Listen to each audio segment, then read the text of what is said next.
Você abre o aplicativo no celular quase no automático, já sabe o que quer comer. A fome não é só física, é também cansaço, falta de tempo, mais um dia longo chegando ao fim.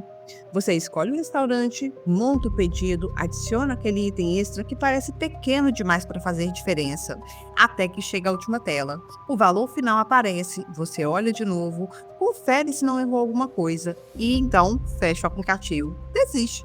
Se essa cena parece familiar, você não está sozinho. Ela se repete todos os dias em milhões de celulares, em silêncio.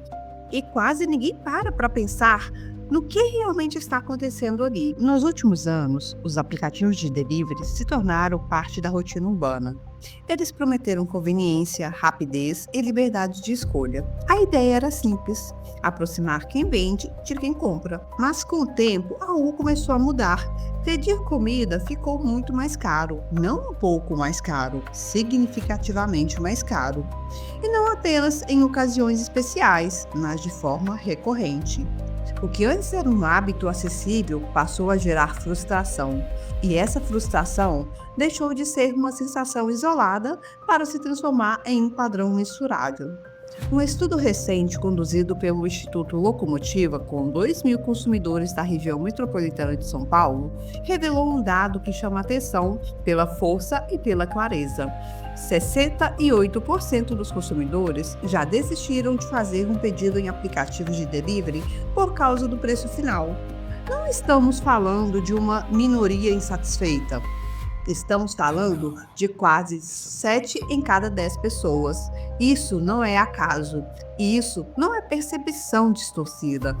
É um comportamento repetido, consistente, documentado. O mais intrigante é que essa desistência acontece no último momento. O consumidor já decidiu o que quer comer, já escolheu o restaurante, já aceitou a ideia da taxa de entrega.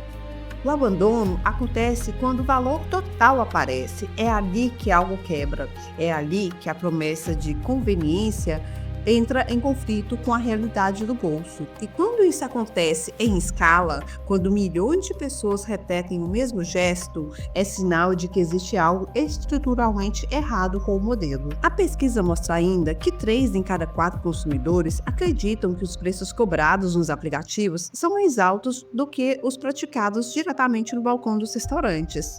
Essa percepção não surge do nada. Ela nasce da comparação, do cliente que já comeu naquele lugar presencialmente, do consumidor que já ligou direto para o restaurante e pagou menos, do hábito de quem começa a desconfiar que a comodidade tem um custo maior do que parece. O que deveria ser apenas uma taxa transparente se transforma em um emaranhado de valores fragmentados, difíceis de entender e ainda mais difíceis de aceitar. Taxa de entrega, taxa de serviço, pedido mínimo, preços levemente inflados no cardápio digital. Tudo isso aparece diluído, espalhado de forma que o consumidor não perceba claramente onde o preço aumentou.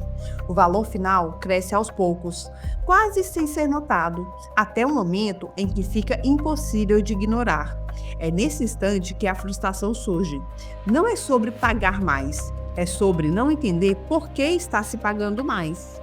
A mesma pesquisa revela um dado ainda mais contundente: 90% dos consumidores afirmam que pediriam comida com mais frequência se os preços praticados nos aplicativos fossem iguais aos do balcão. Esse número desmonta um argumento comum de que o consumidor aceita pagar mais pela conveniência.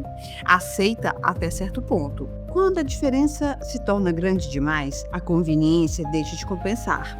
O desejo de pedir existe, a demanda existe, o que trava o consumo é o preço final.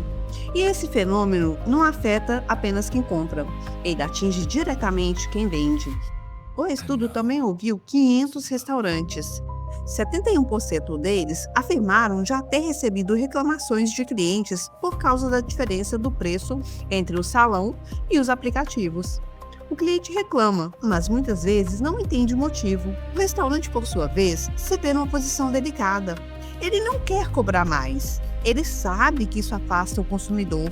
Mas, ao mesmo tempo, ele precisa absorver custos que não existiam antes. 85% dos estabelecimentos entrevistados acreditam que perderam vendas por causa dos preços mais altos nos aplicativos. Ainda assim, continuam lá. Continuam porque cerca de 80% afirmam que seria muito difícil manter o restaurante funcionando sem os apps de delivery. Esse dado revela algo essencial. Não se trata de uma escolha livre em um mercado equilibrado. Trata-se de dependência. O aplicativo não é apenas um canal adicional de vendas. Em muitos casos, ele se tornou o principal.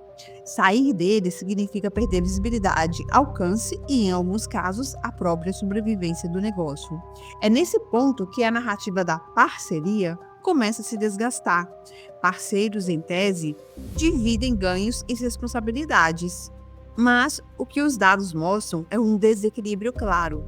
As plataformas cobram comissões que podem comprometer a margem dos restaurantes. Para continuar operando, muitos estabelecimentos se veem obrigados a repassar esse custo para o consumidor final. O preço sobe, o cliente reclama, as vendas caem. E o aplicativo continua intermediando a transação, mantendo sua estrutura intacta. Renato Meireles, presidente do Instituto Locomotiva, resume esse problema de forma direta ao afirmar que o bônus da entrega fica com o aplicativo, enquanto o ônus da cobrança recai sobre o restaurante. É uma crítica que não aponta nomes específicos, mas descreve um modelo em que o custo é pulverizado, mas o controle permanece concentrado. O aplicativo define as regras do jogo, os valores cobrados, a visibilidade dos restaurantes e, em muitos casos, até a ordem que eles aparecem para o consumidor.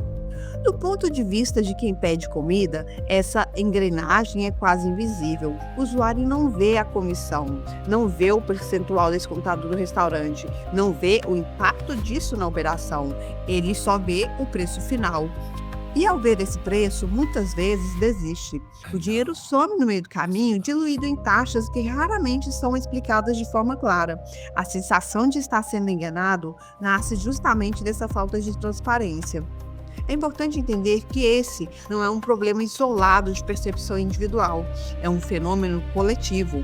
Quando 68% das pessoas adotam o mesmo comportamento, estamos diante de um sinal de alerta. O modelo do jeito que está cria frustração em cadeia. O consumidor se sente lesado, o restaurante se sente pressionado, o entregador continua trabalhando em um sistema de alta demanda e baixa margem. E ainda assim, o ciclo se repete diariamente. A lógica por trás disso é simples, mas raramente explicada. O aplicativo precisa escalar, precisa gerar lucro. Para isso, cobra taxas dos restaurantes. Os restaurantes, para não operar no prejuízo, ajustam seus preços no ambiente digital. O consumidor paga mais. Ao perceber o valor elevado, desiste. O restaurante perde vendas, o aplicativo mantém sua posição dominante porque controla o acesso ao público. É um jogo em que todos parecem perder, exceto quem controla a plataforma. Os próprios restaurantes reconhecem que, se não pagassem taxas, poderiam reduzir os preços para os consumidores, aumentar a lucratividade, investir no próprio negócio, contratar mais funcionários e vender mais.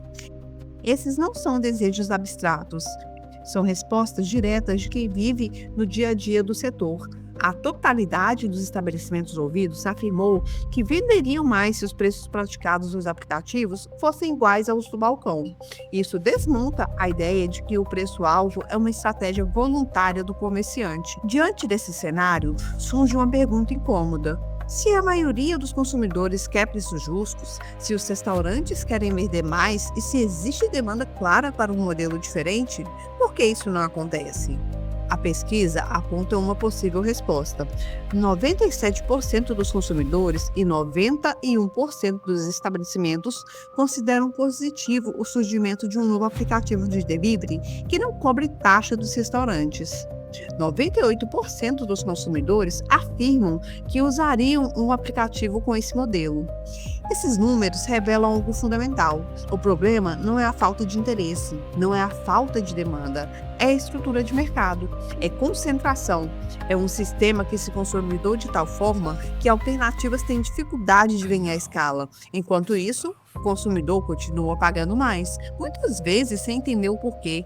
A inflação dos alimentos pesa no orçamento das famílias e o delivery, que poderia ser uma solução prática, passa a ser visto como um luxo ocasional. Ao final, a sensação que fica é de descompasso.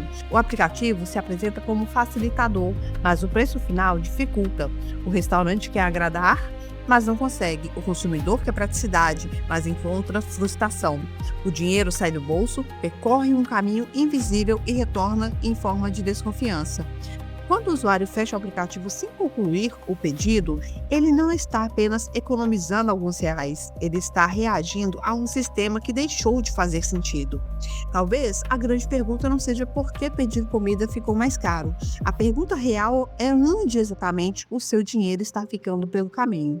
Porque enquanto essa resposta não for clara, a cena do carrinho abandonado continuará se repetindo em silêncio todos os dias. E se esse vídeo te fez fechar o aplicativo e pensar duas vezes, deixe seu like agora. Comente se você já desistiu de um pedido por causa do preço e se inscreva no canal. Aqui a gente revela o que está escondido no seu dia a dia e isso só continua com você.